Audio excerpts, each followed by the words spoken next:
Students, आज हम करेंगे क्लास 6 का चैप्टर नंबर 9 हमारी प्रकृति एक अद्वितीय ग्रह। तो आज हम पृथ्वी जो एक ग्रह है उसके बारे में हम पढ़ेंगे, पृथ्वी के बारे में जानकारी प्राप्त करेंगे। एक अद्वितीय ग्रह, इस पाठ में स्पष्ट किया गया है कि हमारा ग्रह पृथ्वी सौर मंडल के 8 ग्रहों में से किन कारणों से अद्वितीय ग्रह है। इसमें यह भी विवेचन किया गया है कि हम पृथ्वी के साथ निरंतर तीन विधियों से गतिमान है। आइए समझने का प्रयत्न करें कि हम कहाँ भागे जा रहे हैं और किस कारण से।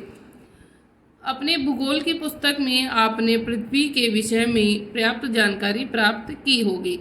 इस पाठ में हम अपने ग्रह के बारे में और अधिक तथ्यों को जानने की चेष्टा करेंगे। पृथ्वी सौर मंडल के 8 ग्रहों में से एक है कि पृथ्वी सौर मंडल है, उसमें 8 ग्रह हैं जिनमें से पृथ्वी है वो एक ग्रह है। विभिन्न लोगों के लिए इस ग्रह का अर्थ भिन्न भिन्न है। अलग अलग लोगों के लिए इस ग्रह का अर्थ है वो अलग अलग है। किस प्रकार से कि एक जो कृषक के लिए है पृथ्वी का अर्थ है मृदा यानी मिट्टी, कि एक जो कृषक है उसके लिए पृथ्वी का अर्थ एक मिट्टी है। क्यों? क्योंकि वो इसमें क्या करता है, अनाज उगाता है, तो पृथ्वी क्या है उसके लिए मिट्टी। मृदा है तो एक नाविक के लिए पृथ्वी जल का असीम कुंड है, और एक नाविक है जो नाव चलाने वाले है उसके लिए क्या है पृथ्वी एक जल का असीमित कुंड, उसके लिए पृथ्वी एक जल का असीमित कुंड है। और एक वायुयान चालक के लिए यह है कृषि योग्य भूमि, पर्वतीय प्रदेश अथाह सागर, विस्तृत मरुभूमि सब कुछ है। और एक वायुयान चालक है उसके लिए क्या है कि जो वायुयान चालक है वो ऊपर वायुयान चलाता है तो उसको पृथ्वी की सारी चीज़ें दिखाई देती हैं। उसे कृषि युक्त भूमि भी दिखाई दे रही है, पर्वतीय प्रदेश भी दिखाई दे रहे हैं, सागर भी दिखाई दे रहा है और विस्तृत मरुभूमि भी दिखाई दे रही है। तो उसके लिए क्या है वो सब कुछ है। और उसकी आकृति गोल है, और जो पृथ्वी है उसकी आकृति कैसी है, गोल है। इन सभी तथ्यों का समन्वय करके हम पृथ्वी की परिभाषा निम्नलिखित प्रकार से दे सकते हैं। तो हमने ये जो सारी बातें पढ़ी इसके आधार पर पृथ्वी की परिभाषा क्या हो गई कि पृथ्वी सौर मंडल में स्थित बड़े आकार का ग्रह है जिसकी आकृति गोल है और जिसके तल पर कहीं जल है तो कहीं चट्टानें व मृदा तथा चारों ओर वायु की कई परतों से घिरा हुआ है। तो पृथ्वी की परिभाषा क्या हो गई कि पृथ्वी सौर मंडल में स्थित बड़े आकार का वह ग्रह है जिसकी आकृति गोल है और जिसके तल पर कहीं जल है तो कहीं चट्टानें वह मृदा तथा जो चारों ओर वायु की कई परतों से घिरा हुआ है। पृथ्वी 8 ग्रहों में से एक अद्वितीय ग्रह है क्योंकि इस पर विभिन्न प्रकार के सजीव विद्यमान है। क्योंकि इस पे क्या है, विभिन्न प्रकार के सजीव यानी जीवित रहने वाले जीव,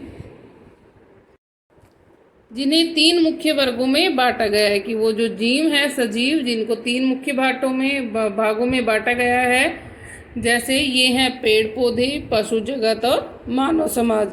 तो पृथ्वी है उसमें सजीव जगत है वो विद्यमान है, उसमें 3 भागों में हमने बांटा है इसको, पेड़ पौधे, पशु जगत और मानव समाज।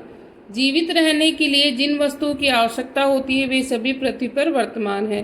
कि जिंदा रहने के लिए जिन जिन चीज़ों की हमें आवश्यकता होती है वो सभी कुछ पृथ्वी पर वर्तमान है। खाने के लिए भोजन, श्वास लेने के लिए वायु, पीने के लिए जल, आवास बनाने हेतु सामग्री तथा सहनीय तापमान।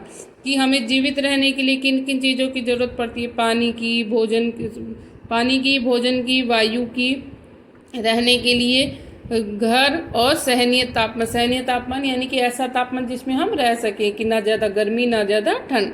तो पृथ्वी पर ये सारी चीज़ें वर्तमान है यानी कि विद्यमान है। पृथ्वी निरंतर गतिमान है। अब है कि पृथ्वी है वो क्या है, निरंतर गतिमान है। पृथ्वी लगातार एक ही प्रकार से नहीं अपितु 3 प्रकार से गति करती रहती है। कि हम पृथ्वी पर रहते हैं लेकिन हमें पता नहीं चलता कि पृथ्वी गतिमान है, लेकिन पृथ्वी एक ही प्रकार से नहीं अपितु 3 प्रकार से गति करती है। कैसे कैसे कि प्रथमतः केंद्र के इर्द गिर्द एक लट्टू की भांति पश्चिम से पूर्व की ओर घूम रही है। कि जो सबसे पहली गति है वो केंद्र है, पृथ्वी अपने ही केंद्र के इर्द गिर्द एक लट्टू की भांति घूमती है। इर्द गिर्द यानी कि उसके आसपास एक लट्टू की तरह घूमती है। पृथ्वी अपने केंद्र पर एक चक्कर लगाने में 24 घंटे अर्थात 1 दिन का समय लेती है। और जो पृथ्वी अपने केंद्र के चारों तरफ घूमती है उस चक्कर को, एक चक्कर को लगाने में उसे 24 घंटे यानी एक दिन का समय लगता है। अतः पृथ्वी की इस गति को दैनिक गति या घूर्णन गति कहते हैं। और जो पृथ्वी की अपनी केंद्र के चारों तरफ गति है उसको कहते हैं दैनिक गति या घूर्णन गति। फिर है दूसरी गति है, पृथ्वी एक निश्चित पथ पर सूर्य के चारों ओर यात्रा कर रही है। जो दूसरी प्रकार की गति है उसके अंदर पृथ्वी है वो एक निश्चित पथ पर यानी निश्चित रास्ते पर पृथ्वी के चारों ओर यात्रा कर रही है। इस गति को पूरा करने के लिए इसे 1 वर्ष लग जाता है। और पृथ्वी जो ये चक्कर लगाती है पृथ्वी के चारों ओर, इसको लगाने में उसे 1 वर्ष लग जाता है। जिस प्रकार से पृथ्वी अपने केंद्र पर घूमती है उसको लगाने में 1 दिन का समय लगता है एक चक्कर लगाने में, वैसे ही जो सूर्य के चारों ओर जो चक्कर लगाती है उसको लगाने में 1 वर्ष लग जाता है। और अतः पृथ्वी की इस गति को वार्षिक गति या परिभ्रमण कहलाती है। तो इस गति को क्या कहते हैं हम? वार्षिक गति। कि जो केंद्र के चारों तरफ घूमती है वो 1 दिन लगाती है इसलिए दैनिक गति हो गई, और ये 1 वर्ष लगता है इसलिए इसको वार्षिक गति या परिभ्रमण कहलाती है। तीसरी है, पृथ्वी सूर्य और उसके परिवार के एक सदस्य के रूप में आकाशगंगा में घूम रही है। फिर तीसरी जो गति है कि पृथ्वी है वो सूर्य तथा उसके परिवार के एक सदस्य के रूप में आकाशगंगा में घूम रही है। आश्चर्य की बात यह है कि 3 प्रकार से गति करने वाली पृथ्वी देखने में स्थिर दिखाई देती है। कि आश्चर्य की बात है कि जो पृथ्वी है वो 3 प्रकार से गति करती है, लेकिन फिर भी हम जब इसको देखते हैं, हम इस पर रहते हैं तो ये हमें स्थिर दिखाई देती है। हम भी इसके साथ साथ में 3 प्रकार से खूब तेज गति से के साथ भाग रहे हैं। और हम भी, जो पृथ्वी घूम रही है तो हम भी घूम रहे हैं, तो हम भी पृथ्वी के साथ साथ में तेज गति से भाग रहे हैं। परंतु फिर भी हम अपने अपने स्थान से कहीं और नहीं जाते, लेकिन इसके बाद में भी हम हैं वो अपने स्थान से कहीं नहीं जाते। प्रतिदिन प्राय हम अपने स्थान पर सूर्य को उदय होते हुए और सायंकाल उसे अस्त होते हुए देखते हैं। और हम रोज़ देखते हैं कि जो सूर्य है वो अपने स्थान पर उदय होता है और सायंकाल को अस्त हो जाता है, छिप जाता है। दिन के पश्चात रात्रि, रात्रि के पश्चात पुनः दिन होते दिखाई देते हैं। इसी प्रकार वर्ष में ग्रीष्म ऋतु, वर्षा ऋतु, शीत ऋतु तथा वसंत ऋतु को चक्रीय विधि से घटित होते हैं। कि इसी प्रकार से वर्ष में ग्रीष्म ऋतु, वर्षा ऋतु, शीत ऋतु तथा वसंत ऋतु को चक्रीय विधि से हमने घटित होते हुए देखते हैं। आइए जानने का प्रयत्न करें कि ये सब कैसे होते हैं, कि हम जानें कि जो दिन रात हैं वो कैसे होते हैं और हर वर्ष में ये ऋतुएं किस प्रकार से आती हैं। तो दिन रात और ऋतुएं, क्या आप जानते हैं कि दिन रात किस कारण अस्तित्व में आते हैं? दिन रात बनने का कारण है पृथ्वी की गोल आकृति। कि क्या आप जानते हैं कि दिन रात किस कारण से होते हैं? तो दिन रात होने का कारण है पृथ्वी की गोल आकृति। इस आकृति के कारण हर ग्रह की पृथ्वी पर केवल आधा धरातल ही सूर्य प्रकाश से प्रकाशित हो पाता है। कि पृथ्वी गोल है, इस कारण से हर ग्रह की तरह पृथ्वी का केवल आधा धरातल ही सूर्य प्रकाश से प्रकाशित हो पाता है। कि गोल होने के कारण सूर्य का प्रकाश है वो आधा ही पृथ्वी पर पड़ता है, अर्थात आधी पृथ्वी उस पर दिन होता है और शेष आधा भाग है जो सूर्य से उल्टी दिशा में है होने के कारण सूर्य प्रकाश से वंचित रहता है, और अर्थात वहाँ रात होती है। कि दिन रात होने का कारण क्या है? कि जो पृथ्वी है वो गोल आकृति है और गोल आकृति के कारण जो पृथ्वी का एक भाग है वो सीधा दिखाई, मतलब जिस भाग पर सूर्य पड़ता है वहाँ तो दिन होता है, और जो दूसरा भाग है उल्टी दिशा में वहाँ पर रात होती है। पृथ्वी के विषय में एक अविस्मरणीय, जैसे यहाँ पर दिखा रखा है बेटा, देखो इस तरह से पृथ्वी के विषय में एक अन्य स्मरणीय बात यह है, स्मरणीय यानी याद रखने की बात यह है कि इसकी स्थिति ऊपर से नीचे सीधी नहीं है, अपितु यह एक और झुकी हुई है। कि जो पृथ्वी है वो सीधी नहीं है बल्कि एक और झुकी हुई है। इसके परिणाम स्वरूप पृथ्वी का उत्तरी तथा दक्षिणी भाग सूर्य की ओर झुका हुआ रहता है, और इस झुकाव के निम्नलिखित 2 मुख्य परिणाम सामने आते हैं। किसका कारण? कि इसके परिणाम स्वरूप जो पृथ्वी एक साइड से झुकी हुई है उसके परिणाम स्वरूप पृथ्वी का उत्तरी अथवा दक्षिणी भाग सूर्य की ओर झुका रहता है। इसी कारण से कि पृथ्वी का या तो उत्तरी या फिर दक्षिणी भाग है वो सूर्य की ओर झुका रहता है, और इसके कारण जो दो मुख्य परिणाम हैं वो सामने आते हैं। वो क्या क्या हैं कि सूर्य की ओर झुके हुए पृथ्वी के भाग में ग्रीष्म ऋतु होती है तथा वहाँ दिन लंबे और रातें छोटी होती हैं। कि जो पृथ्वी सूर्य की ओर झुका हुआ भाग है उसके कारण है ग्रीष्म ऋतु होती है और वहाँ दिन लंबे और रातें छोटी होती हैं। और दूसरा इसका कारण है कि इसके विपरीत सूर्य के जो उल्टे हटे हुआ भाग है, सूर्य की दूसरी तरफ का भाग है, वहाँ पर शीत ऋतु होती है और वहाँ पर रातें लंबी और दिन छोटे होते हैं। तो पृथ्वी का एक तरफ झुके होने का परिणाम यह है कि यहाँ पर जहाँ पर सूर्य की ओर झुके हुए पृथ्वी के भाग पर ग्रीष्म ऋतु होती है और इसके विपरीत वाले भाग पर शीत ऋतु होती है। बाकी का चैप्टर बेटा हम कल पढ़ेंगे। Thank you. Morning students, welcome to our YouTube classes. This is for class 6. In previous class we read our 7th chapter of history, new ideas and new religions. In previous class we read about Mahavir and Jainism in this chapter. Today we read about teaching of Mahavira. So let we continue our class. Mahavira taught 3 simple things: right faith, right knowledge and right behavior, which are known as 3 Ratna और 3 jewels.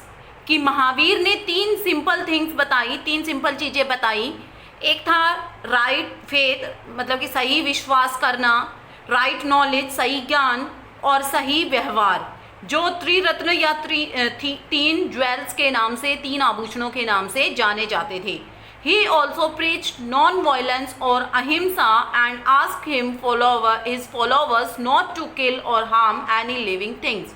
और उन्होंने अपने जो शिष्य थे, जो उनके followers थे, उनको मतलब कि उनको अनुनय करने वाले थे, उनके जो अनुयायी थे, तो उनको भी उन्होंने बताया कि नॉन वायलेंस मतलब कि अत्याचार, या नॉन वायलेंस का मतलब है शोषण नहीं होना चाहिए, कोई भी गलत काम नहीं होना चाहिए। अहिंसा के बारे में उन्होंने बताया और उन्होंने कहा कि किसी भी लिविंग थिंग को हमें नहीं मारना है या किसी को भी हार्म नहीं पहुंचाना है। He also opposed the caste system and considered all people equal. उन्होंने जो जाति प्रथा थी उसका भी बहिष्कार किया और उन्होंने कहा कि सभी पीपल इक्वल हैं। Honesty was also emphasized, कि ऑनेस्टी का भी वो पालन करते थे, उसको भी मानते थे। And people were asked not to steal, कि लोगों को वो कहते थे कि चोरी नहीं करनी चाहिए। Respect and compensation were 2 of the ritual virtues that he wanted his follower to possess. कि रिस्पेक्ट करना, किसी का सम्मान करना, और कंपनसेशन का मतलब यहाँ पे है कि मतलब कि समानता का अधिकार, जो सबको अपने समान मानना, ये उनके 2 प्रमुख शस्त्र थे जो चाहते थे कि उनके फॉलोवर्स भी इस बात को माने। In the Jain faith, if a person followed this teaching, he is bound to be relieved from the cycle of birth and death. और जैन धर्म के अनुसार यदि कोई व्यक्ति इन टीचिंग्स को फॉलो करता है तो वो जन्म और मृत्यु के जो बंधन है, जो चक्र है, उससे मुक्त हो जाता है। वन कैन दस attain nirvana and became a जिन्ना और कॉन्क्यूरर। और वो क्या बन जाता है कि वो निर्वाणा, ये एक जैनिज्म की टाइप है, और वो जिन्ना बन जाएगा, ठीक है, वो विजेता बन जाएगा। अब है spread of Jainism. Jainism spread to many places including Vidya, Magda, Anga, Kashi, etc. It also spread to Nepal and part of South India. कि जैनिज्म कहाँ कहाँ पे फैला? विदिहा में, मगध में, अंगा में, काशी में, और नेपाल और साउथ इंडिया में भी ये फैला।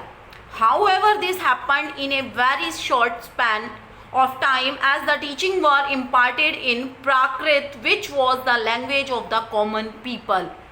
कि ये जो धर्म था वो जल्दी ही एक शॉर्ट टाइम में ये टीचिंग्स फैल गई, और ये प्राकृत भाषा में, प्राकृत भाषा मतलब कि जो लोगों, कॉमन लोगों की जो आम भाषा होती है, उसके अंदर ये थी।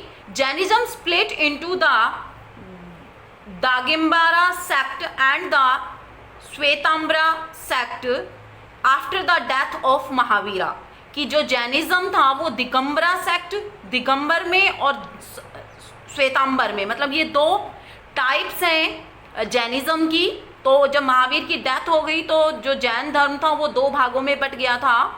The Digambara followed original teaching of Mahavira and they do not wear any clothes, कि जो दिगंबर थे वो जो महावीर की ओरिजिनल टीचिंग थी उनको फॉलो करते थे और वो कपड़े नहीं पहनते थे। ये नॉट है, do not.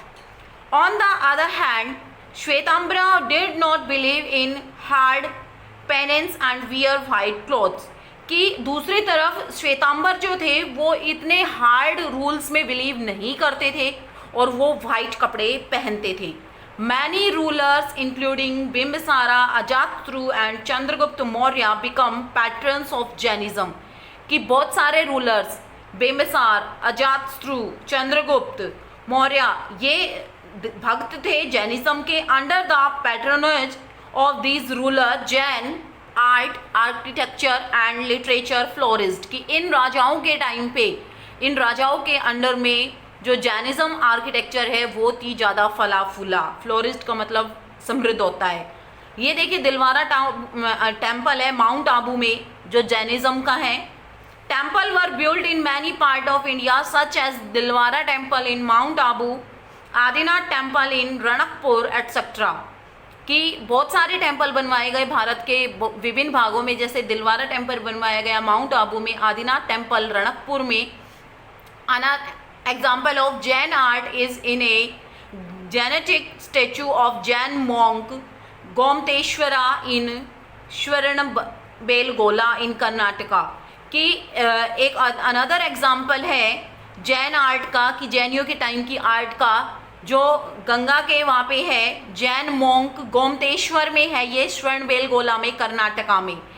Many Jain sculptures can be also be seen in many Indian museums, और बहुत सारे जो मूर्तियाँ हैं वो भी जैन जो अपने यहाँ के इंडियन म्यूजियम हैं उनमें देखने को मिलती हैं।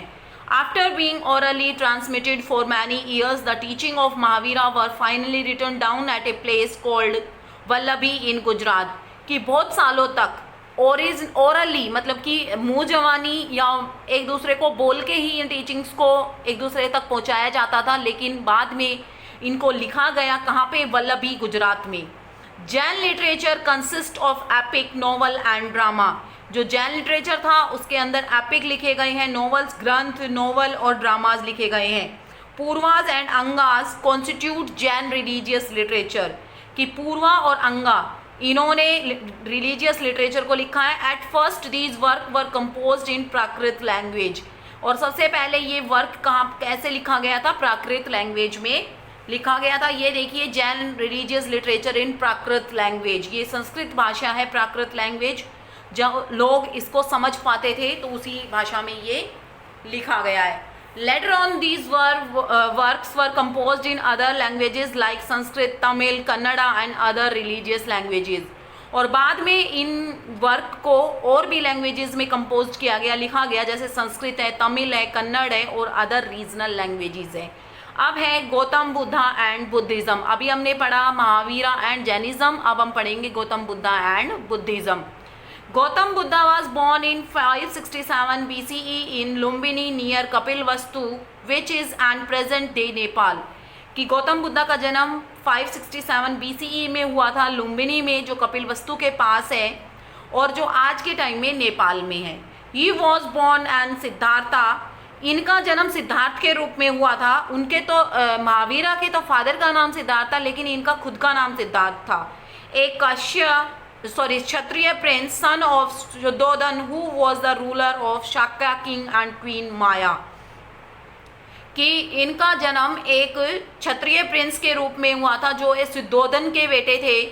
इनके पिता का नाम शुद्धोधन था, जो रूलर थे Shakya king, who was the ruler of Shakya king and queen Maya, और ये जो शाक्या किंग थे और इनकी मम्मी का नाम क्वीन माया था। He married Princess Yashodhara at the age of 16 and had a son called Rahul, और उनके मैरिज यहाँ पे है कि शुद्धोधन जो बेटे थे शाक्या किंग और क्वीन माया के, और इनकी शादी प्रिंसेस यशोधरा से हो गई थी 16 साल की उम्र में, और इनके बेटे का नाम राहुल था।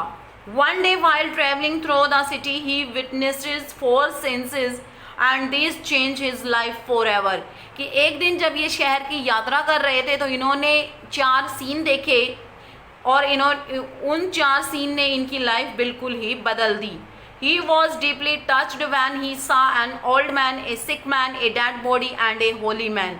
जब उन्होंने देखा, उनका मतलब कि उनको डीपली टच कर गया, एक बूढ़ा व्यक्ति, एक बीमार व्यक्ति, एक डेड बॉडी और एक होली मैन, एक धार्मिक व्यक्ति। Being moved by the suffering of his people at the age of 29, he gave up his life as a royal prince and went away from home to meditate। और इनको क्या हुआ कि ये सफ़र हो गए उस चीज़ को देख के, उन 4 चीज़ों को देख के कि ये सारी चीज़ें कैसे घटती हैं, और उन्होंने 29 साल की उम्र में अपना जो शाही प्रिंस ये थे उस जीवन को त्याग दिया और ये घर से चले गए साधना करने के लिए। After wandering in search of truth and knowledge for 6 year, कि 6 साल तक ये सच की तलाश में और ज्ञान की तलाश में घूमते रहे। He attained entitled enlightenment while meditating under a peepal tree at Bodh Gaya इन बिहार। और इनको ज्ञान कहाँ पे प्राप्त हुआ? बोध गया में, एक पीपल के पेड़ के नीचे जो बिहार में है। By this time he was already 35 year old, और इस टाइम ये 35 ईयर ओल्ड के थे। After he attained enlightenment he became to be known as the Buddha which mean the enlightened one. और इस ज्ञान को प्राप्त करने के बाद, इस प्रकाश को प्राप्त करने के बाद ये बुद्धा के रूप में जाने लगे। The tree under which he attained enlightenment is known as the Bodhi tree। और जहाँ जिस पेड़ के नीचे इनको ज्ञान प्राप्त हुआ था उस पेड़ को बोधि ट्री कहा जाता है। His first sermon was delivered at Sarnath which is near Banaras. और इन्होंने जो अपना पहला ज्ञान दिया, पहला प्रवचन दिया, वो सारनाथ में दिया जो बनारस के पास है। I hope students you understand the Mahavira and Jainism and Gautam Buddha and Buddhism very well. We read the remaining topics in next class. Thank you. Have a nice day. Morning 6th class. So let's start our today's maths class. In the previous class we start our exercise 5.4. Now the next question is, third one is compare the following pairs of fraction by making numerators equal। In the second question we have compare by making the denominator equal, और third में क्या है हमारे पास by making the numerator equal। numerator क्या होता है? horizontal line के above वाला वैल्यू के 5.4 एक्सरसाइज है ये, और we are on the question number 3। तो पार्ट हम करते हैं यहाँ पे 16/21 थर्ड है ये, एंड 40/47। क्या कर रहे हैं हम यहाँ पे? कंपेयर कर रहे हैं by making the numerator same. ठीक है, डिनोमिनेटर न्यूमरेटर जिसको भी हमें सेम करना होता है हम क्या लेते हैं? वहाँ पे एलसीएम लेते हैं। यहाँ न्यूमरेटर सेम करना था हम एलसीएम लेंगे किनका? न्यूमरेटर्स का। न्यूमरेटर हमारे पास यहाँ पे 16 और 40। Now first of all both of these number will be divisible by 2, सो 2 से हम डिवाइड करेंगे, 2 8 जा, और इसको 2 से डिवाइड करेंगे, कितना आंसर आएगा? 20। ठीक है, नेक्स्ट देखो, दोनों ही 2 की टेबल में आते हैं तो 2 4 जा एंड 2 10 जा। अगेन 2 की टेबल में आते हैं तो 2 2 जा 4, 2 5 जा। नाउ 2 और 5 किसी एक कॉमन नंबर की टेबल में नहीं आते हैं, तो हमारे पास एलसीएम क्या हो जाएगा? यहाँ से 2 multiply 2 multiply 2 multiply 2 and multiply 5। जितने भी नंबर्स दिख रहे हैं यहाँ पे उन सबका क्या मल्टीप्लीकेशन। 2 2 जा 4, 4 2 जा 8, 8 2 जा 16, 16 5 जा 80। ठीक है, तो आंसर क्या आ गया हमारे पास? 80। अब हमें क्या करना है? न्यूमरेटर्स को 80 बनाना है। तो फर्स्ट हम लिखते हैं 16/21। ठीक है, न्यूमरेटर को हमें क्या करना है? 80, और न्यूमरेटर क्या है? 16। मतलब 16 में हम क्या मल्टीप्लाई करें जिससे आंसर क्या आ जाए? 80। तो 16 की टेबल में देखो 16 5 का कितना होता है हमारे पास? 80। अब ऊपर अगर 5 से करेंगे तो नीचे भी किससे करना पड़ेगा? 5 से मल्टीप्लाई। ऊपर टर्म बन गया हमारे पास 80, नीचे कितनी बन गई? 5 और 105। ठीक है, नेक्स्ट जो है हमारे पास 40/47। इसमें भी हम क्या करेंगे? ऊपर वाली टर्म को हमें क्या बनाना? 80। तो 40 को किससे मल्टीप्लाई करें तो 80 आ जाए?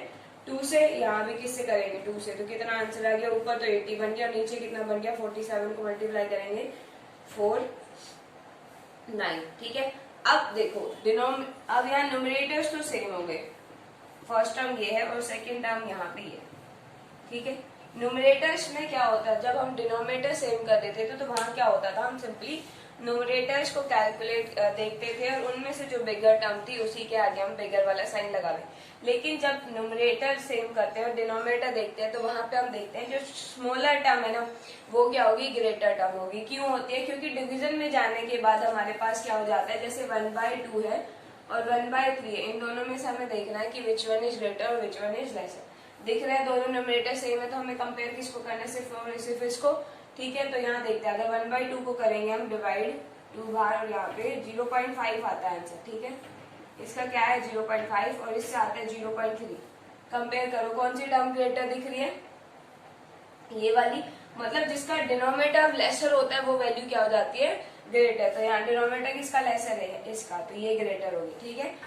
जब देखो यहाँ क्या हुआ है, जब हम डिनोमिनेटर सेम करते हैं, डिनोमिनेटर मतलब नीचे वाली टर्म को अगर हम सेम करते हैं तो सिंपली न्यूमरेटर में जो भी ग्रेटर है उसी के आगे हम ग्रेटर साइन लगा देते हैं, ठीक है। लेकिन जब न्यूमरेटर सेम हो जाते हैं, मतलब ऊपर वाली वैल्यूज को हम सेम करते हैं, तो रूल क्या हो जाता है, अपोजिट हो जाता है कि जो अब यहाँ पे डिनोमिनेटर में स्मॉलर टर्म है उसके आगे क्या लगा देंगे, ग्रेटर वाला साइन लगा देंगे, ठीक है। क्योंकि डिनोमिनेटर में जाने के बाद वैल्यू जितनी बड़ी वैल्यू होती है उतना ही पॉइंट्स में क्या जाता है, स्मॉलर टर्म आती जाती है, ठीक है। Now next question is, so in the fourth question we have to compare the following pair of fractions by cross multiplication. now हमें फोर्थ में क्या करना है, क्रॉस मल्टीप्लिकेशन से करना है। तो 11/18 और सेकेंड टर्म है 33/55, ठीक है। अगर स्मॉलर टर्म में होता है तो कैंसिल आउट कर सकते हैं, अगर नहीं भी करना तो सिंपली क्रॉस मल्टीप्लाई कर दो, इसकी इससे और इसकी इससे। हमेशा जो फर्स्ट वाली टर्म है उसका जो मल्टीप्लीकेशन है इधर लेफ्ट हैंड साइड में लिखते हैं ऑलवेज, और राइट हैंड साइड में कौन सा लिखते हैं, जो सेकंड वाला है, ठीक है। मल्टीप्लाई करेंगे दोनों को, 55 को करेंगे 11 से तो आ जाएगा हमारे पास आंसर 605। इसका आंसर क्या है 605। 18 को करेंगे 33 से तो कितना आ जाएगा, 3 8 जा 24, 3 1 जा 3 3 5 मल्टीप्लाई 4 and 5 कितना आ गया 594। विच टर्म इज ग्रेटर, कौन सी दिख रही है ग्रेटर, ये। तो हमारे पास क्या ग्रेटर आ गई, 11/18 इज ग्रेटर देन 33/55। सिंपली ऐसे ही क्रॉस मल्टीप्लाई में rest of the parts you have to try yourself, ठीक है। Now next one is, so in the next term we have to arrange the following fraction in ascending order. Ascending order क्या होता है हमारे पास, smaller term then उससे greater सबसे greatest, ठीक है। अब यहाँ पे अब हमें नहीं पता चला कि which one is greater which one is smaller, ठीक है। तो हम क्या करेंगे, फर्स्ट ऑफ ऑल इनको क्या करेंगे, या तो न्यूमरेटर या डिनोमिनेटर सेम करते हैं। तो हम ऑलवेज क्या करते हैं, कंफ्यूजन ना हो इसीलिए हम हमेशा डिनोमिनेटर्स को लेके चलते हैं। डिनोमिनेटर्स क्या है, इनका क्या लेंगे, इक्वल करने के लिए हम एलसीएम ही लेते हैं हमेशा, ठीक है। अब इन 4 नंबर्स में से अगर कोई 2 नंबर एक कॉमन नंबर से डिविजिबल है तो हम उसको लिख देते हैं, ठीक है। यहाँ देखो 2, सबसे पहले 2 से देखते हैं, 2 से डिविजिबल है ये, 11 नहीं है, 33 भी नहीं होता, 44 लार्ज डिजिट इज 4 तो डिविजिबल है। तो 2 नंबर मिलके तो हम 2 से डिवाइड करेंगे, 2 1 2। ये अगर डिवाइड नहीं है तो एज इट इज लिख देंगे इनको, ठीक है। और इसको डिवाइड करेंगे, कितना आंसर आएगा 22, ठीक है। अब दिख रहे हैं ये 2 से सिर्फ एक ही नंबर डिविजिबल है, मतलब हम उस फैक्टर को नहीं लेंगे। नाउ नेक्स्ट में मूव करते हैं, 3 से हमारे पास एक ही नंबर होगा। देन नेक्स्ट, अब उसके बाद ये 11 से है और 11 से हमारे पास ये तीनों के 11 के टेबल में आते हैं। तो 11 1 को 1, 11 1 जा 1, 11 3 जा 33 और 11 2 जा। अब 3 और 2 किसी एक कॉमन नंबर से क्या होंगे, डिविजिबल नहीं होंगे। तो इसीलिए एलसीएम कितना आ गया हमारे पास 2 × 11 × 3 और × 2, ठीक है। 2 11 22, 22 3 जा 66, 66 2 जा 132, ठीक है। तो आंसर क्या आ गया हमारे पास 132। अब हमें हर किसी टर्म में क्या बनाना है, डिनोमिनेटर्स को 132 बनाना है। तो 2 को किससे मल्टीप्लाई करें, हमारे पास क्या आंसर आ जाए 132। अगर नहीं दिख रहा है, नहीं समझ आ रहा तो क्या कर देंगे, सिंपली डिवाइड करके देख लेते हैं। 2 6 जा 12, 1 2 6 जा कितना आ गया 66। मतलब हम 2 को किससे मल्टीप्लाई करेंगे 66 को। अगर नीचे 66 से मल्टीप्लाई करें, ऊपर भी किससे करना पड़ेगा 66 से। 3 6 जा 18, 3 6 जा 18 और 198 अपॉन में 132, ठीक है। नेक्स्ट हम उठाते हैं 9/11। अब 11 को किससे मल्टीप्लाई करें 132 आ जाए, यहाँ पे 11 रख लो, क्या हो जाएगा 11, 11 बन जा 11 कितना 2 और यहाँ पे भी 2, कितना आ गया हमारे पास आंसर 12, 11 2 22 होता है, कंप्लीट हुआ 12। तो मतलब 11 को 12 से करेंगे तो 19 को भी किससे करना पड़ेगा 12 से, ठीक है। अब 12 को 9 से मल्टीप्लाई करो, कितना आंसर आता है 108 और यहाँ पे कितना बन गया 132, ठीक है। नेक्स्ट देखो 8/33, 33 को किससे मल्टीप्लाई करें जिससे क्या आ जाए 132, 33 की टेबल्स में देखो 33 को 3 से करो, 33 3 3 3 9 19, मतलब इससे नेक्स्ट होगी देखो 3 4 जा और 3 4 जा 132 आ गया। किससे मल्टीप्लाई किया 4 से, तो यहाँ भी किससे होगा 4 से, कितना आंसर आ गया 32/132। नेक्स्ट हम देखो 17/44, अब 44 को किससे मल्टीप्लाई करें, 44 को हम 2 से करेंगे, कितना आंसर आएगा 88। नेक्स्ट देखते हैं 44 को 3 से मल्टीप्लाई करेंगे, कितना आंसर आएगा 132, मतलब 44 को 3 से करना है तो ऊपर भी किससे मल्टीप्लाई होगा 3 से, कितना आंसर आ जाएगा 1, ठीक है। अब यहाँ देखो हर किसी में क्या हो गया डिनोमिनेटर सेम हो गया। अब हमें क्या देखना है सिर्फ न्यूमरेटर, और हम कौन सा ऑर्डर देख रहे हैं असेंडिंग, तो सबसे पहले कौन सी वैल्यू ढूंढेंगे सबसे स्मॉलेस्ट कौन सी है 32, 51, 108 और 198 में सबसे स्मॉलेस्ट दिख रही है 132, और वो कौन से टर्म के लिए 8/33 के लिए, तो मतलब ये वाली सबसे स्मॉलर है, तो हम ऑर्डर में लिख देंगे यहाँ पे। तो यहाँ हम ऑर्डर में अगर लिखेंगे तो सबसे पहले टर्म आएगी 8/33, ठीक है। उसके बाद देखते हैं अब 32 से ग्रेटर जस्ट ग्रेटर टर्म कौन सी 51, और वो किसके लिए 17/44 के लिए, तो इसको लिखेंगे। इसके बाद क्या आएगा 51 के बाद हमारे पास 108 है, वो किसके लिए 9/11 के लिए, और उसके बाद कौन सी टर्म होगी 3/2, ठीक है। So this is the answer for ascending order. In case we want to know about the descending order, तो इसलिए में हम कर देते हैं डिसेंडिंग क्या हो जाएगा, सबसे पहले सबसे ग्रेटेस्ट लिखेंगे, सबसे ग्रेटेस्ट है ये, तो 3/2 सबसे फर्स्ट पे आएगा, उसके बाद ये आएगा 9/11, उसके बाद 17/44 और उसके बाद 8/33, ठीक है। असेंडिंग और डिसेंडिंग आपको ऐसे ही करना है, क्या करना है सिंपली हर किसी में डिनोमिनेटर्स का एलसीएम लेना है, फिर उसके बाद जो एलसीएम आ जाए उसमें हमें क्या करना है डिनोमिनेटर्स को सेम टर्म बनाना है। अगर नहीं समझ आ रहा तो किससे मल्टीप्लाई होगा, तो हम क्या करेंगे उसको उस नंबर को इससे डिवाइड करके देख लेंगे, जो आंसर आएगा उससे मल्टीप्लाई कर देंगे, ठीक है। असेंडिंग और डिसेंडिंग हो गए। Now next question is, now 8th question is 6 और 7 आपको ट्राई करना, 6 में तो डिसेंडिंग ऑर्डर ही है, ठीक है। Now 8th question is Shivani covered 1/10 of her journey on foot, ठीक है। तो फुट पे जो उसने ट्रैवल करा है वो जर्नी है यहाँ पे 1/10, ठीक है। उसके बाद क्या गिवन है 3/5 बाय कार, कार से जो ट्रैवल करी है वो है 3/5, और उसके बाद क्या है ऑटो रिक्शा से, ऑटो से जो ट्रैवल करी है उसने वो है हमारे पास 3/10। तो इन्होंने पूछा क्या है find by which means she cover the major part of her journey, मतलब विच मीन्स पार्ट, क्या उसने देखो 3 वे से उसने क्या करा है कवर करा है, तो अब हमें बताना है कि किस में उसने क्या करा है मेजर पार्ट कवर करा है, मतलब सबसे ज्यादा वो किस में वो चली होगी, ठीक है।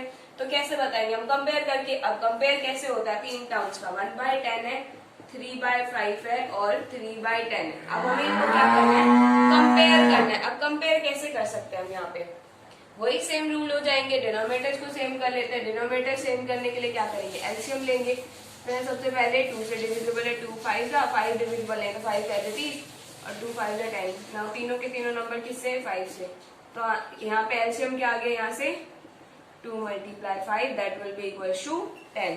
तो मतलब हमें एलसीएम में क्या बनाना, मतलब डिनोमिनेटर में क्या बनाना 1/10, ये ऑलरेडी 10 की फॉर्म में तो इसको एडिटिव लिखेंगे। नेक्स्ट टर्म पे जाते हैं 3/5, इसमें 10 बनाना है तो 2 से डिवाइड मल्टीप्लाई कर देंगे, कितना आ जाएगा 6/10। उसके बाद क्या करना है 3/10 में ऑलरेडी 10 है तो इसको चेंज करने की जरूरत नहीं, ठीक है। अब यहाँ देखो डिनोमिनेटर सेम हो गए, अब क्या देखना है हमें न्यूमरेटर, न्यूमरेटर में टर्म कौन सी ग्रेटर है दिस वन, और ये किसके लिए था 3/5 यहाँ पे, और वो किसके लिए कार के लिए, तो मतलब कि उसने कार से सबसे ज्यादा क्या करा है डिस्टेंस ट्रेवल करा है, क्योंकि सबसे ग्रेटेस्ट पार्ट कौन सा है हमारे पास बाय कार, ठीक है। So student that is all for today, in the next class we start our next exercise 5.5। Thank you, have a nice day. Warm welcome to all students in our YouTube channel of online classes. So students, as you know, we start our revision session of essay 1 preparation. in this today's video we start our chapter number 15 revision. So students, in today video we start short answer type question revision. So students, let's start our revision of short answer type question. Short answer type question of chapter number 15. In this question, first is what is the importance of water for living beings? जितने भी living beings है like microorganism, bacteria, algae, fungi, animals, human beings, plants, which are all included in living beings. Why water is important for them? जो water इन सब के लिए इतना ज़रूरी क्यों है? So answer is water is important for all living beings because it play an important role in life process like in respiration, germination, etc. अब क्या कह रहा है? जो वाटर है सबसे इम्पोर्टेंट है लिविंग बींग्स के लिए. क्यों? बिकॉज ये सबसे इम्पोर्टेंट रोल प्ले करता है लाइफ प्रोसेस में. जो वाटर है हमारी लाइफ प्रोसेस है उन सब में एक इम्पोर्टेंट रोल प्ले करता है, जैसे कि रेस्पिरेशन में, जर्मिनेशन में, प्रोडक्शन में, ग्रोथ में और अदर लाइफ प्रोसेस. ठीक है. अपने लाइफ प्रोसेस का मतलब क्या? जो लिविंग ऑर्गेनिज्म की जो लाइफ में जो प्रोसेस आती है, मतलब लिविंग ऑर्गेनिज्म किस किस चीज़ से गुजरता है, क्या क्या प्रोसेस शो करता है, वो सब है लाइफ प्रोसेस होती है. जैसे कि आपकी रेस्पिरेशन में वाटर की रिक्वायरमेंट होती है, किसी प्लांट की ग्रोथ के लिए, जर्मिनेशन के लिए वाटर की रिक्वायरमेंट होती है, अदर थिंग्स के लिए वाटर की रिक्वायरमेंट होती है. इसलिए हम ये बोल सकते हैं कि जितनी भी लाइफ प्रोसेस है उसमें वाटर एक इम्पोर्टेंट रोल प्ले करता है. इसलिए वाटर ज़रूरी है सभी लिविंग बींग्स के लिए.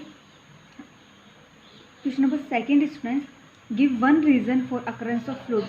बाढ़ आने का कोई भी एक रीज़न या एक कारण बताने कि क्या कारण है जिसकी वजह से बाढ़ आती है. So answer is flooding occurs most commonly from heavy rainfall. ज़्यादा बारिश की वजह से क्या होता है? बाढ़ आती है. ठीक है. तो एक रीज़न ये क्या है? Heavy rainfall. ज़्यादा बारिश हो जाती है तो बाढ़ आने के खतरे होते हैं, बाढ़ आती है.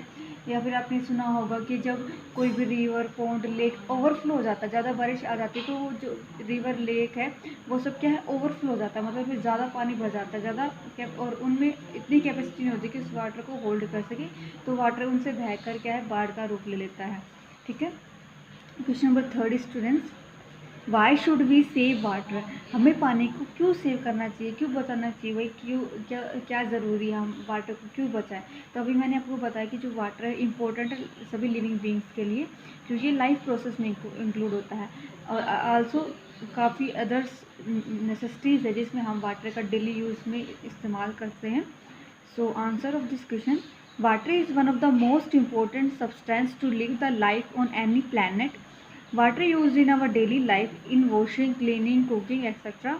So we save water for our present and future generation. अब क्या कह रहा है? जो वाटर है सबसे ज़रूरी सब्सटेंस होता है अपने हमारे इस प्लैनेट पे ज़िंदा रहने के लिए. अगर वाटर नहीं है तो क्या होगा? पानी नहीं है तो बेसिक पानी नहीं है तो कोई प्लांट ग्रो ही नहीं होगा, कोई लिविंग ऑर्गेनिज्म ग्रो नहीं होगा. सबकी वाटर के बिना क्या सब कुछ सूखने लग जाता है, ग्रोथ नहीं हो पाती, जर्मिनेशन नहीं हो पाती. तो हम ये बोलते हैं इस प्लैनेट में सर्वाइव करने के लिए हमें पानी की काफ़ी रिक्वायरमेंट है, सबसे ज़रूरी है. Water used in our daily life. जो वाटर है, पानी है, हमारी डेली लाइफ में इस्तेमाल होता है, जैसे कि कपड़े धोने में, वॉशिंग में, क्लीनिंग सफाई करने में, कुकिंग खाना बनाने में. अदर चीज़ें भी हैं जिसमें पानी का इस्तेमाल हम करते हैं. ठीक है. जैसे बाथिंग में. सो हम ये बोल सकते हैं, so we save water for our present and future generation. जो हमारा आज और जो आने वाला कल है, आने वाली जनरेशन है, उनके लिए हमें पानी को बचाना चाहिए ताकि वो हमारे आगे वाली जनरेशन भी पानी का इस्तेमाल कर सके, उनको क्या कोई प्रॉब्लम ना हो. इसलिए हमको कि पानी को भी सेव करना चाहिए. जितना कम पानी वेस्ट हम करेंगे, जितना कम यूज़ करेंगे, जितना ज़रूरी उतना ही यूज़ करेंगे तो हम पानी को सेव कर सकते हैं. काफ़ी तरीके हैं हम वाटर कंजर्वेशन करने के लिए, हम वो इस्तेमाल कर सकते हैं. Next student, question number fourth, mention the various sources of water on earth. Earth पे काफ़ी अलग अलग सोर्सेज होते हैं वाटर के, और वो क्या सोर्सेज है, मतलब किस किस चीज़ से हम पानी को ऑब्टेन कर सकते हैं. तो various sources of water on earth are. Earth पे पानी के अलग अलग सोर्सेज जैसे कि ओशंस एंड सीज. समुद्र का पानी, आपको सबको पता है ओशन सीज सोर्स है वाटर का, लेकिन ये क्या है?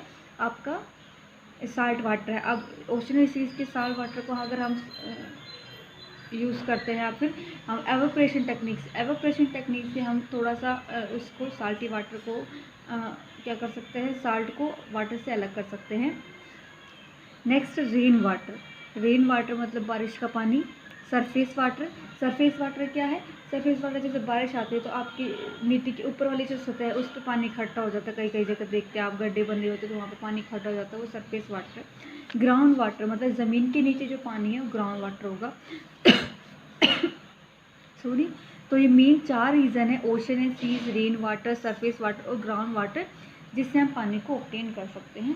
जिसमें जो रेन वाटर है वो प्योरेस्ट फॉर्म होती है वाटर की, ठीक है। Question number 5 students, why is there a shortage of water even though 3/4 of earth surface is covered with water. अब क्या कह रहा है, हमारा जो अर्थ है वो क्या है, पूरा पानी से कवर्ड हुआ है, फिर भी 3/4 पानी से हमारी अर्थ कवर हुई है, इसलिए हम अपने अर्थ को ब्लू प्लैनेट बोलते हैं। लेकिन फिर भी इतना पानी होने के बाद पानी की कमी क्यों है? मतलब क्या रीज़न है कि भाई हम बोलते हैं कि पानी की कमी है, लेकिन हमारा जो अर्थ है वो 97% पानी से घिरा हुआ है। So answer students, because 97.5% of water is sea and ocean water, this water can not be use directly at it has high salt content. अब क्या कह रहा है, जो हमारा 97.5% वाटर जो है वो समुद्र और ओशन में है, ठीक है, सागर और महासागर में मिलता है। This water can not be use directly at it has high salt content. अब क्या कह रहा है, इस पानी को हम डायरेक्टली इस्तेमाल नहीं कर सकते। क्यों नहीं कर सकते? क्योंकि उसमें काफ़ी ज़्यादा नमक होता है। हाई सॉल्ट कंटेंट की वजह से, ज़्यादा नमक होने की वजह से हम पानी को इस्तेमाल नहीं कर सकते। आपको पता है जो हाई सॉल्ट कंटेंट वाला वाटर अगर हम नॉर्मल यूज़ में करते हैं तो हमारी हेल्थ पे काफ़ी इफेक्ट पड़ता है, क्योंकि जो आपका साल्ट है हमारी बोन्स को क्या करता है, वीक करता है, कमज़ोर करता है। अदर थिंग्स में, वॉशिंग में, कुकिंग में भी हम साल्ट वाटर का इस्तेमाल नहीं कर सकते, खारे पानी का इस्तेमाल नहीं कर सकते, क्योंकि जो साल्टी वाटर होता है वो क्या है, धीरे धीरे चीज़ों को जल्दी क्या करता है, डिकम्पोज, गलाने लग जाता है, ठीक है, जिसकी वजह से हम साल्ट वाटर को ज़्यादा इस्तेमाल नहीं कर सकते हैं। इसलिए हम ये बोल सकते हैं कि 3/4 वाटर होने के बाद भी हम पानी का इस्तेमाल नहीं कर सकते, क्योंकि वो जो वाटर है वो क्या है, साल्टी वाटर है, ठीक है। तो स्टूडेंट्स, आज की वीडियो में आपने देखा शॉर्ट आंसर टाइप क्वेश्चन, जिसमें मैंने आपको बताया है अलग अलग क्वेश्चन के आंसर। इजी है। 97.5 वाटर क्या है आपका, सी वाटर है, तो बाकी जो 3% बचा है, 2.5% है, वो फ्रेश वाटर है। फ्रेश वाटर आप कहाँ से ऑब्टेन करते हैं? मेरे ग्राउंड वाटर से या फिर रेन वाटर से आप उसको ऑब्टेन करते हैं। और आपका जो फ्रेश वाटर है वो रिवर, लेक, पॉन्ड में या ग्राउंड वाटर से आप ले सकते हैं, ठीक है। So students, that's it for today. Thank you for listening. This is for class 6. Students, in previous video we start with the chapter adjectives as a revision. As you all know, we are completed with the kinds of adjectives, and that are quality and quantity. Demonstrative adjectives. 3 kinds of adjectives we completed. Now let's start with the next one, that is adjectives of number. In this kind of adjective we are having another kind of adjectives, and they are, first of all, number. According to the number we will get the answer of how many, means how many people, how many things you are coordinating in the sentence. So when we will get the answer of how many, we will get the answer of adjectives of number in the statement. First kind of adjective under adjectives of number is numeral definite, numeral adjective. In this kind we include cardinal and ordinal numbers. Cardinal numbers are representing by first, second, third, and so on. In ordinal numbers, we order the name of the number of the people's things are, in the cardinal numbers we are including 1, 2, 3 and so on. But in ordinal numbers we represent as first, second, third and so on. Like this we are comparing the numbers in two categories of numbers, that is cardinal and ordinal numbers. B kind is indefinite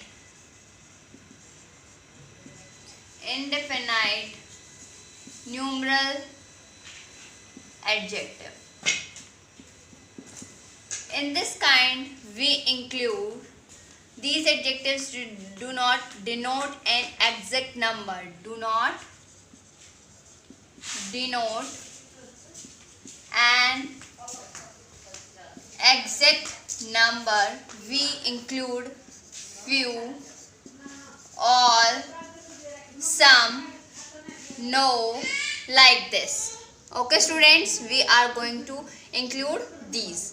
And we are having third one is C. In C category we include distributive numeral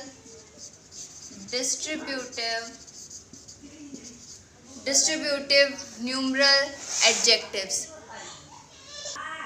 C is distributive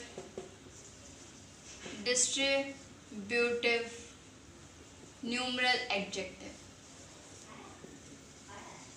In this kind of adjective we include when the person's distributive numeral adjectives. In distributive numeral adjectives we include how we are distribute the adjectives each, every, either, neither, or you can say these are the examples of distributive numeral adjectives. And next one is interrogative adjectives. In interrogative adjectives we include the WH family words according to the sentences. For example, what, which, what, where, how. They are the examples of the interrogative adjectives, and we are ending this kind of adjective with the question mark. Next is possessive adjective. In possessive adjectives we include my, your, her.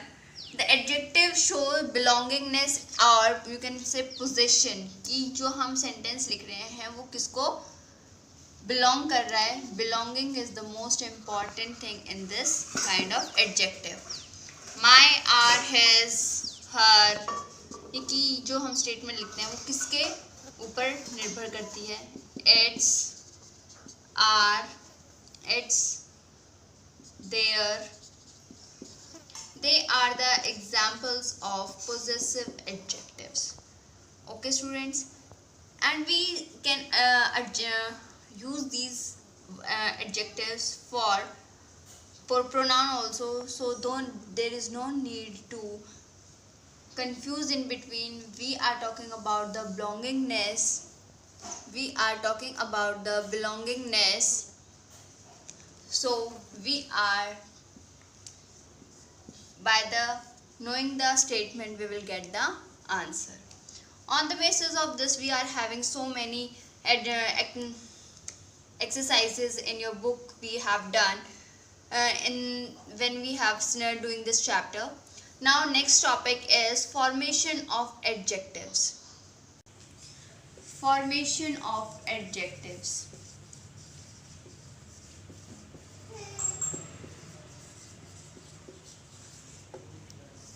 How we are form the adjective in the sentence. For example, full is used as a suffix. some suffixes are you add in the word to make adjectives. For example, some suffixes are al, ous, ic, ish. With these words I can write it down some examples as you see.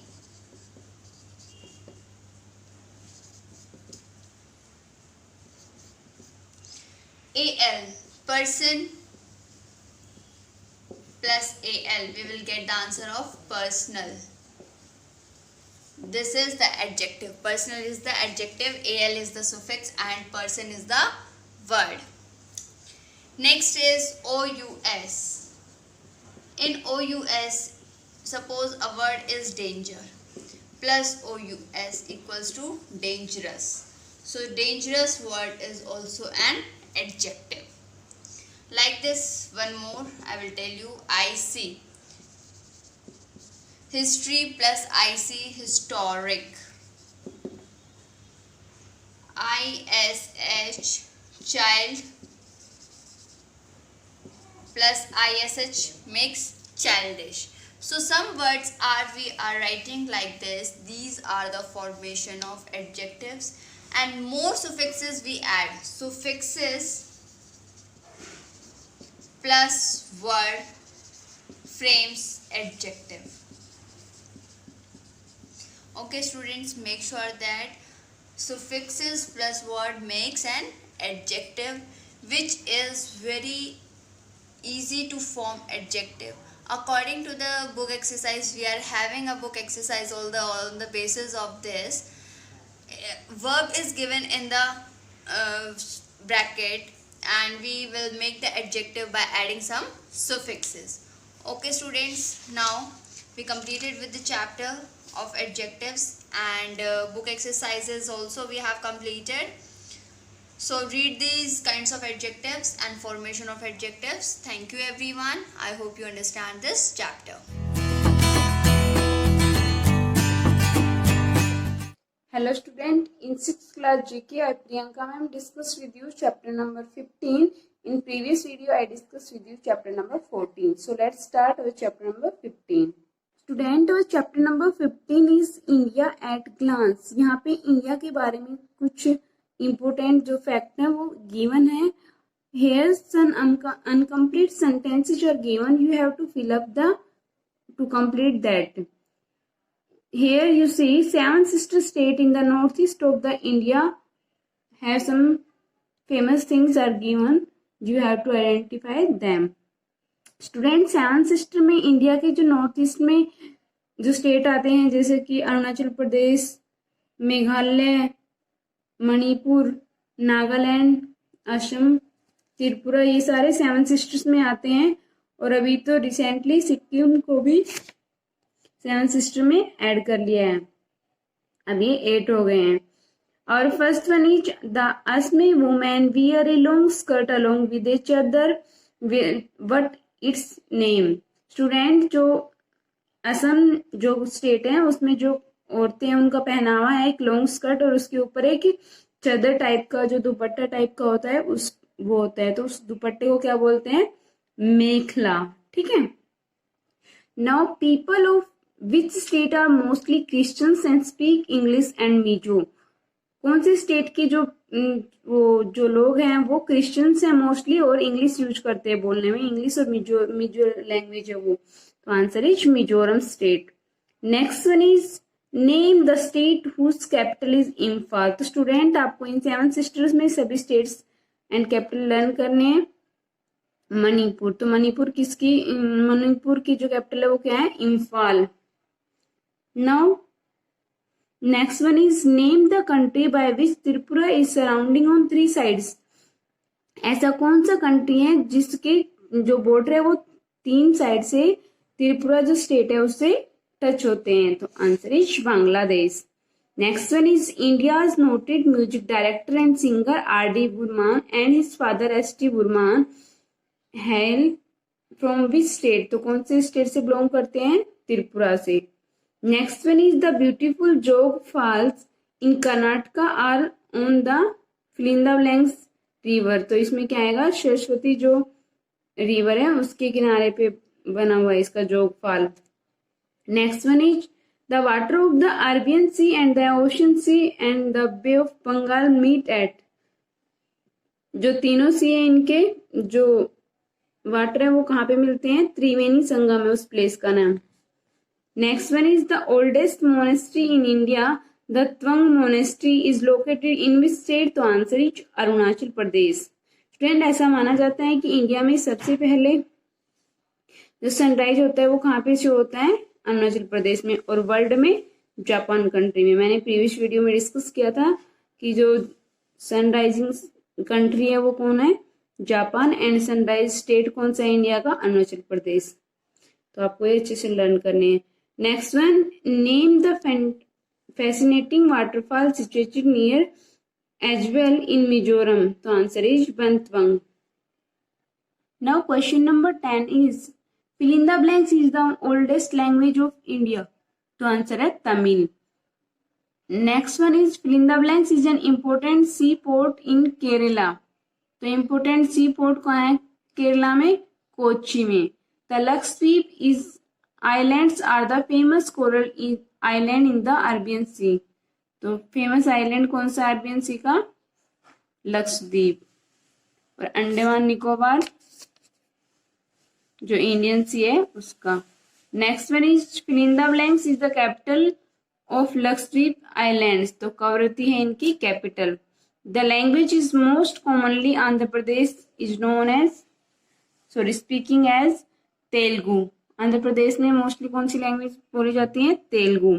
fill in the blanks is known as land of spices, spices का मतलब होता है मसाले जो हमारे भोजन को बहुत ही टेस्टी बनाते हैं, तो ये कौन से स्टेट में ज्यादा होते हैं, केरला में, that is the south state of India. तो स्टूडेंट ये आपकी जो सम इंडिया के बारे में कुछ इंफॉर्मेशन थी जो आपको लर्न करनी है, that are the fill ups you have to learn for your S7 exam.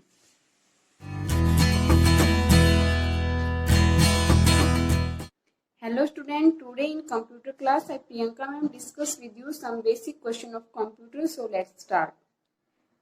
Student, in this video I will tell you about memory. You know very well, memory is a place where data is stored in computer. Data को store करने के लिए memory का use होता है। We have two types of memory in computer, primary memory and secondary memory. Both memories function are different. Primary memory store data temporary means less time के लिए, जब तक आप अपने कंप्यूटर को टर्न ऑफ नहीं कर सकते तब तक आपका डाटा उसमें स्टोर होता है, अदरवाइज वो डिलीट हो जाता है। और सेकेंडरी मेमोरी स्टोर करती है डेटा को परमानेंटली, जब तक आप उस डेटा को डिलीट नहीं करते। Okay, now I tell the definition of memory, primary and secondary. Primary memory store data temporary means थोड़े टाइम के लिए डेटा स्टोर करती हैं, जब तक आप अपने सिस्टम में वर्क कर रहे हैं तब तक वो डेटा उसमें होगा, अदरवाइज टर्न ऑफ करते ही आपका डेटा लॉस हो जाएगा। It directly read data from computer, CPU, ये डायरेक्ट CPU से डेटा को रीड करती हैं और देन प्रोसेस करती हैं। Next one is secondary memory, it store data permanently until it delete, ये डेटा को परमानेंट स्टोर करती है जब तक उस डेटा को डिलीट नहीं करते हैं। Now I tell you some example of primary and secondary memory.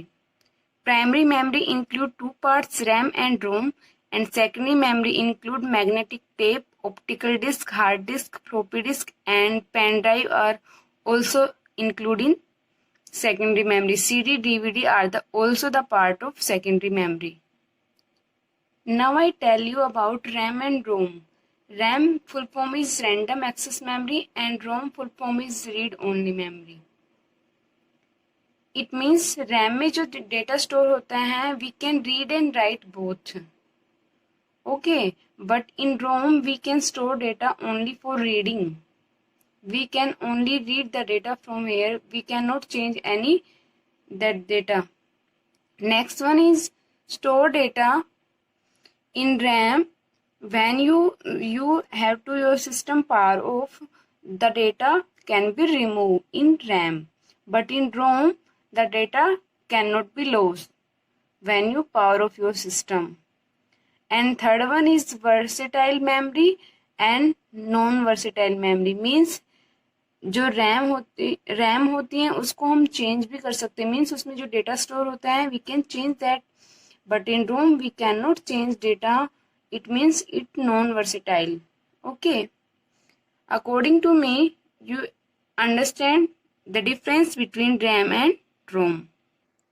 Now I tell you secondary memory. Magnetic tape, optical disk, hard disk, floppy disk, pen drive, इन सब की अपनी कैपेसिटी होती है डेटा स्टोर करने की. According to capacity we can store data in that. Okay, now I tell you some storage unit of memory in computer. These are the storage unit of computer. 8 bit means होता है 1 bite. 1 bite किसके equal होता है? 1 character के. और 1024 bytes होता है 1 KB के इक्वल, एंड 1024 KB इक्वल होता है 1 MB के. MB होता है megabyte, KB kilobyte, GB gigabyte and TB terabyte. TB is the largest unit of measurement of data. 1024 GB is equal to 1 TB and 1024 MB is equal to 1 GB. Okay. In generally we use data storage in GB. In memory, that is the important topic units in computer. So student, you have to learn all these units that generally ask in competitive exam. Based on that video, you have to complete that written assignment. First question is define memory. Next question is which memory store data permanently. Full form of RAM and ROM. Give 3 examples of secondary memory and is RAM a versatile memory or not. जो ROM है वो versatile memory है या नहीं, ये आपको बताना है. So student, I hope you complete that assignment. Thank you. Have a nice day.